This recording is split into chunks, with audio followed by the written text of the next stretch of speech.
There's a scene in the movie called The Cabin in the Woods. I'll show it to you right now.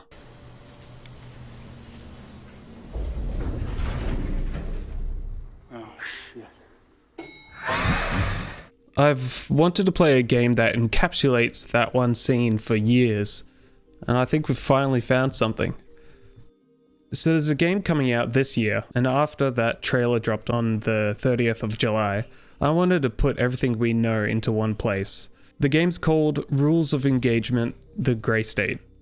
I'm just going to call it The Grey State going forward. It's going to be a free-to-play horror extraction shooter for PC. It's aiming at a 2026 release, and it's got one of the strangest and coolest setups I've seen in this genre in a while. What I'll cover in this video is who's making it, the gameplay, the classes, and everything we still don't know, because there's a fair bit we don't actually know. I should say as well, I'm just going based on what information the studio has published so far, and everything I report in this video is subject to change, but let's hope that if it does change, it's a positive one. The developer is Grey State Studio, and this is their first game under that name, but it's not their first game. They used to be known as Aurora Studio, and they were a Tencent Games subsidiary, and they made Ring of Elysium, the battle royale that came out back in 2019.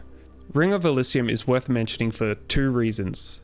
One, it had a pretty good reputation, people seemed to like it, and it did some fairly interesting things with the battle royale formula.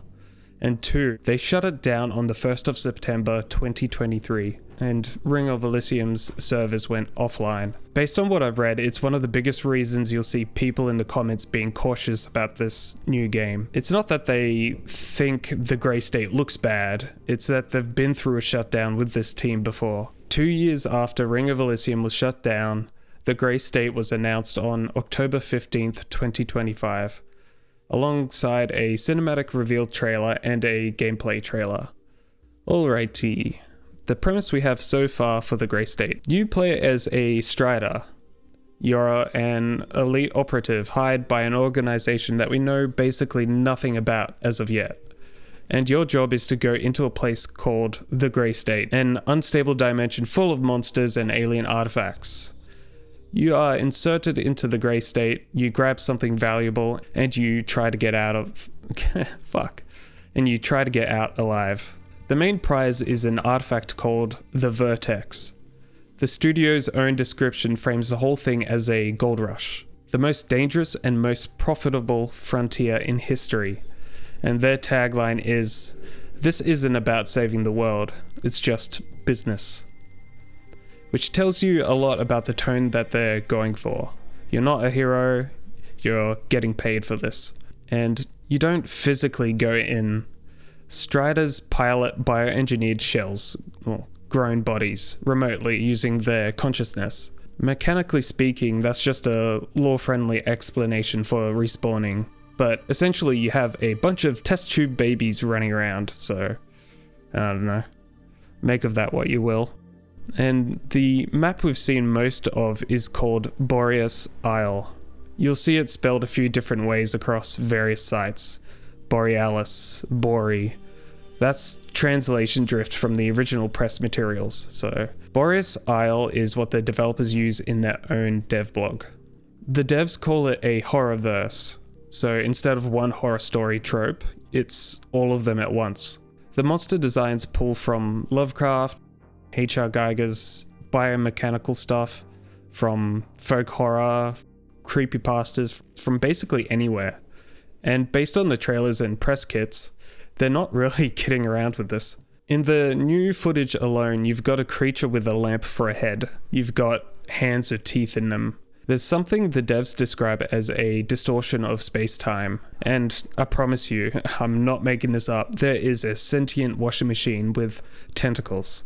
I gotta say that creature design is the strongest thing about this game's presentation so far, and it's one of the main reasons as to why I clicked on it in the first place.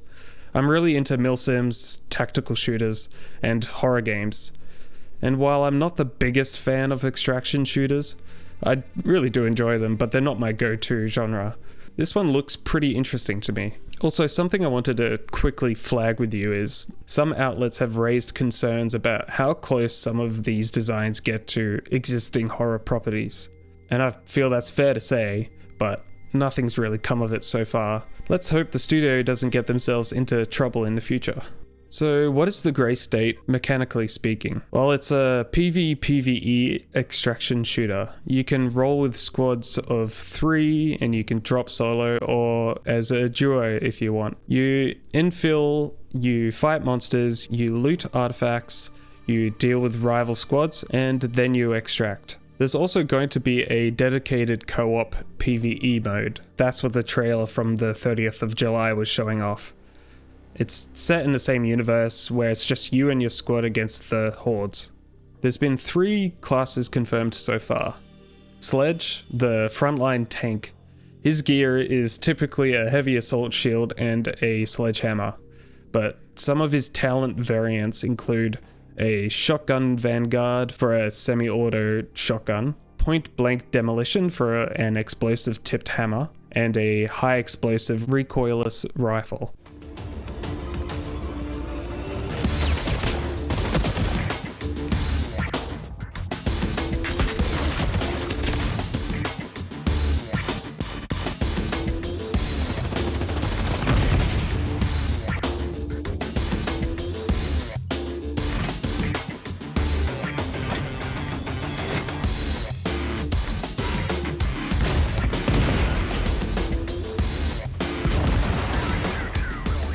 The second class is Pyro, which is battlefield control using fire and gas. The kit comes with a custom flamethrower, gas grenades, and incendiary bombs. And his talent variants include Flame Surge, which extends your flamethrower range. Another talent is Thermal Overclock, which increases damage as the weapon heats up.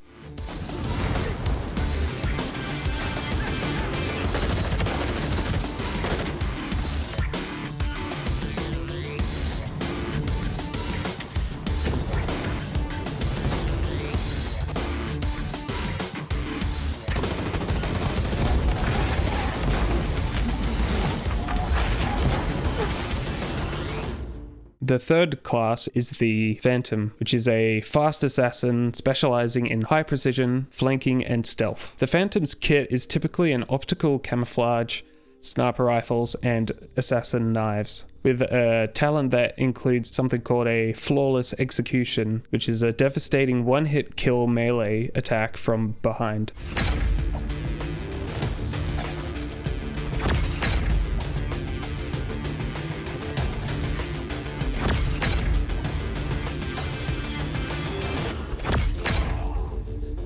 A fourth class has been teased, but hasn't been revealed as of yet. Each class has a big talent tree, and the developers have been pretty vocal that build crafting is meant to be the main attraction here. Their claim is that a clever build and good team synergy should be able to beat pure mechanical aim. Whether that actually holds up is a playtest question, but it's clearly the design intent. Something else they've attempted to solve in their design is gear fear.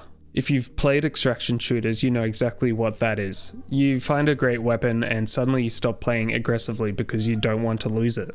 You take safe routes, you extract early, you avoid fights. The loot ends up making the game less fun, at least for some players. Their fix apparently is to standardize loadouts at the start of every round. Everybody drops in on an equal footing. What separates you is your build and strategy, not what you happen to walk in with. Then every run gives you the same choice. Extract early with a modest reward, or push deeper and go for the vertex, which means facing both the monsters and every other squad in one big final showdown.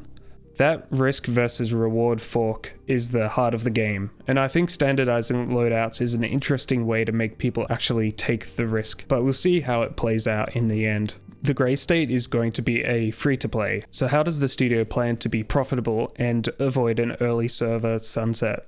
The studio's position, at least right now, is cosmetics only. Weapon skins, battle passes, that kind of thing, and no purchasable power. One of the devs put it as, you get your gear through skill or luck, and player power cannot be bought, period. That certainly sounds good, but I'd just like to point out that it's a promise made before launch, and those are cheap to make and expensive to keep. Players have been promised this many times before, but time will tell. So we'll just have to be cautiously optimistic, I guess. Here's a quick rundown on what actually dropped last week. On July 30th, Greystate Studio released a new trailer focused on the co-op PvE side. The big takeaway is the environment variety. We saw industrial complexes, rolling hills, an abandoned village, and an urban compound. Previously, most of what we'd seen was the radar station and the valley. We also get a better look at the arsenal. Sniper rifles, SMGs, assault rifles, and something called a tactical support strike, which I assume will essentially be some form of call for fire or close air support. What we didn't get from the trailer was a release date, which brings me to the last section. I'm gonna be straight with you. What we have looks pretty fucking awesome, but there's a lot outstanding. There hasn't been a release date. It's just a 2026 window, and it's already August, and that's not really a lot of time left. There's been no console announcement, so it's PC only right now. Steam and Epic globally, Wii game in China. Nothing said about PS5 or Xbox either way. There's been no official playtest date. An alpha playtest has been promised, but it hasn't been scheduled, at least publicly. There's been no word on cross-mode progression, so we don't know if your progress carries between the PvP and PvE modes, or if they're completely separate tracks. That's going to be a deciding factor for how much time people sink into it. The community split on whether the forced PvP is a good idea at all. Go read the Steam discussions. As usual, one camper wants a PvE only option, the other says the PvP risk is the entire point of the genre. But the devs have said they're watching playtest data and community feedback and will give a definitive answer closer to launch. So it's a to be confirmed at the moment. So where does that leave us? Personally, I'm cautiously optimistic. The creature design is great. The anti-gear fear decision suggests that the devs have actually thought about why this genre frustrates players. And it's free, so the barrier to trying is basically zero. The caution is fair too. It's a crowded niche genre. The release window is tight and with no date attached. I'll be following this game in its entirety and I'll be there for day one. So if you want to be there too, then go ahead and wishlist the game on Steam and Epic right now.